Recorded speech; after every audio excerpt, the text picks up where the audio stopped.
By the divine gods and all that is holy. I just knew the new character creation system in Oblivion Remastered was going to anger those kinds of people. I wasn't sure if I wanted to make this video, but seeing how mad it makes these incels, and as the gender non-conforming bisexual your mom warned you about, I thought, why the hell not? So, what is this about exactly, you may ask?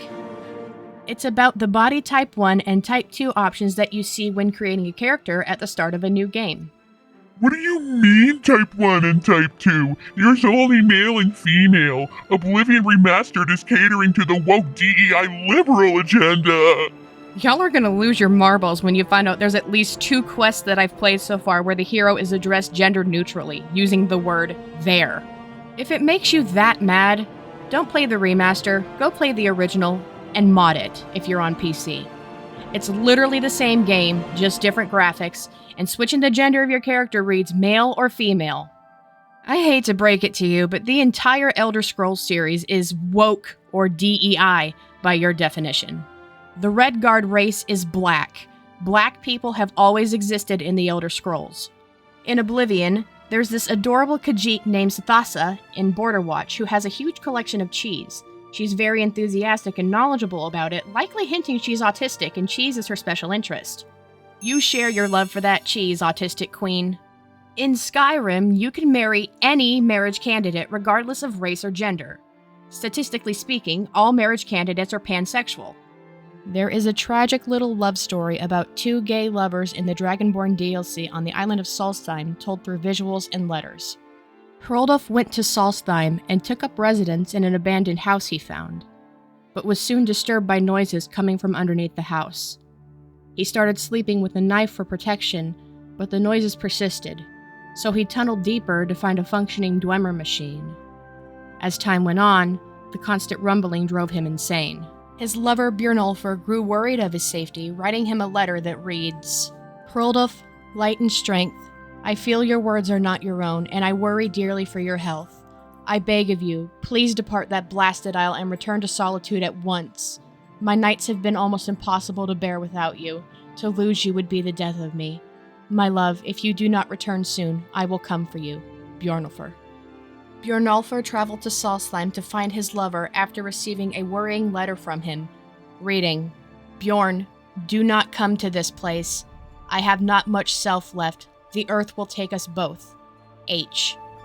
It's believed the Reavers killed Bjornulfr, as we find this note completely bloodstained, and the Reavers mockingly read his letter aloud when we go in undetected first time around. Both of them tragically lost their lives, but they are at least together in Sovngarde. It's a common part of Argonian culture to transition. They are able to change their gender at will using a history. I reiterate, the Elder Scrolls has always been woke. Let me ruin your day even more. I like to think Carahill of the Mages Guild of Oblivion is a trans woman, because if you do the quest where spirits have lease, Lorgren Benaris will talk about Carahill and call her a he in his dialogue. But if you go to the Mages Guild, you'll see Carahill is a she. It's been decades since Lorgren was entombed, so it's likely Carahill was AMAB until she transitioned later on, and High Elves are a long-lived race. Even if this is just a technical goof and the dialogue was recorded before making the change, I still like to think Carahill became her true self after she was able to transition. Now, let me ask you something. Do you even know what DEI stands for? It stands for diversity, equity, and inclusion. You think these things are bad? That says a lot more about you than it does anyone else. Honestly, I don't think you really care to understand the meaning of the abbreviation. Woke and DEI have become buzzwords used as a stand-in for, I don't like this, so nobody should be allowed to. Y'all are a bunch of Marge Simpsons. Call me a killjoy, but I think that because this is not to my taste, no one else should be able to enjoy it. Hell, I think it would have been funny if Virtuous added pronouns for your character, because it would have made y'all even angrier. But get this, Oblivion already uses pronouns for your character depending on which type you pick.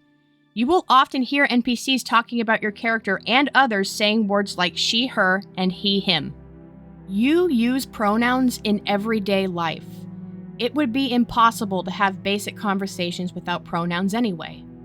I just use one at the start of this statement, and again at the beginning of this sentence. Pronouns are not specifically used for one to express their gender identity.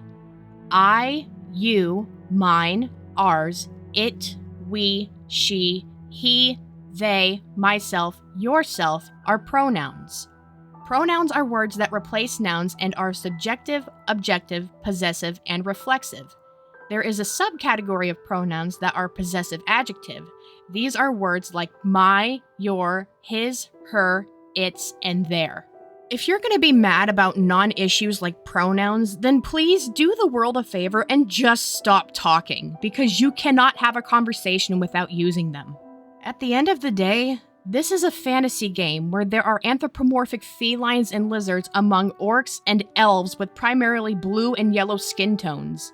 And you choose to be angry over a UI option that you will only see once or twice throughout the entire game, unless you're on PC and use console commands to edit your character? Truly, you don't deserve to play the remaster if you're gonna act this way over a tiny little change in text.